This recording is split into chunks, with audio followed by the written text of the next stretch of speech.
everyone guys. Maulan na gabi. So hapon na ngayon. Today is 5:30. Alam niyo ba guys, may gagawin akong aking menu, ang aming uulamin ngayong gabi. So, gagawa tayo ng chicken biscuit. Oh, ito po yung chicken biscuit natin guys. Bumibili po ako, halaga po ito ng 3/4. No, kasi apat lang naman kaming kakain. Ayan. So, hinihiwa ko na po ito ng maliliit. No? So, may gulay ako dito guys. May bell pepper at saka ayan. So, isit aside lang po muna natin ito. Isit aside. Mayroon tayong mga ingredients guys. Also, ito po yung panghalo ko sa aking chicken biscuit. O, may lagayan po ako dito guys ha. So, isit aside lang po muna natin tong gulay. Ayan.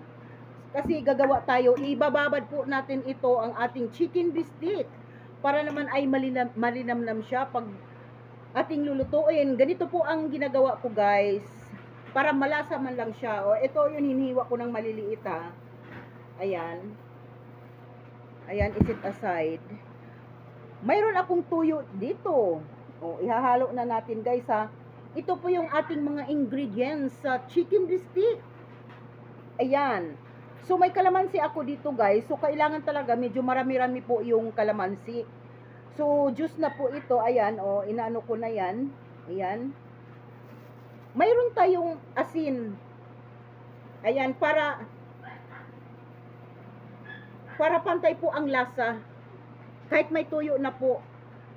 Mayroon tayong, paminta. Importante talaga guys ang paminta. Mayroon tayong pangpalasa. Ayan. Ayan guys. So, isit aside lang po natin itong mga lagayan natin kasi wala nang laman. So, alam niyo ba guys, pag gagawa ako ng chicken biscuit, maraming bawang. Dahil ang bawang po ay nanonood po yung malinamnam po ang bawang, malasa po siya. O, so, ayan guys ha. Ihalo-halo na natin ito. Ayan. Kasama na yung mga ingredients. Ayan. So, kailangan talaga halo-haloin nating maigi para yung pantay po ang luto. So, mayroon tayo ditong onion. So, mamaya ko na lang to yung onion. Ayan.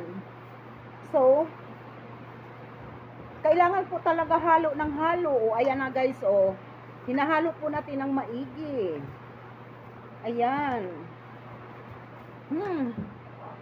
Wow, ang bango talaga pag, alam niyo ba guys, pag maraming kalamansi. Mabango po talaga pag maraming kalamansi. Lalo pag naluluto na ito, malinamnam po ito guys. Gustong gusto ko po ito pag maraming kalamansi. Pag gagawa ako ng chicken biscuit. Ayan guys. So, hinahalo na po natin ng mabuti. Kailangan po kasi talagang hahaluin ito. Ayan.